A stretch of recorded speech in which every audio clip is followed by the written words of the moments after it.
নমস্কার। শুরু করছি আবার একটি নতুন ভিডিও নিয়ে। কেমন আছেন সবাই জানাবেন। প্রথমে একরাশ ফুলের শুভেচ্ছা, কারণ সামনেই শারদিয়া। এই যে আমরা আজ বিকেল বিকেল বেরিয়ে পড়লাম বাজার করতে। তাই প্রথমে এটিএমে গেলাম, টাকা না দিলে তো আর বাজার হবে না। এরপরে দেখুন আমাদের এখানে প্যান্ডেল শুরু, সব জায়গাতেই অবশ্য প্যান্ডেল শুরু হয়ে গেছে। তারপরে এখন বিকেল মানেই বিকেল বিকেল বেরো, তারপর সন্ধে হয়ে যায়। তারপরে চলে গেলাম আমরা এই দোকানে, কারণ এখানে একটা আমার পাঞ্জাবি নেওয়া ছিল আমার ছেলের জন্য। আর একসাথে তো অনেক রকমের দোকান থাকে, তাই জুয়েলারি যেদিকে যায় সেদিকে তো আমাদের চোখ পড়ে যায়। তারপরে এই যে উঠে গেলাম।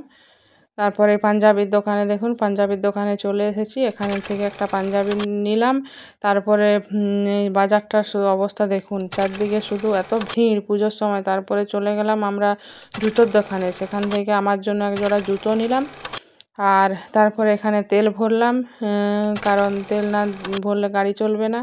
আর এখন সন্ধে হয়ে এসেছে। এখন দেখুন অন্ধকার হয়ে গেল, এখন 6টা না বাজতে বাজতেই অন্ধকার হয়ে যায়। তারপরে আমরা বাড়ির দিকে রওনা হয়ে গেলাম। ওকে টাটা বাই বাই। ভিডিওটি লাইক কমেন্ট শেয়ার করে দেবেন।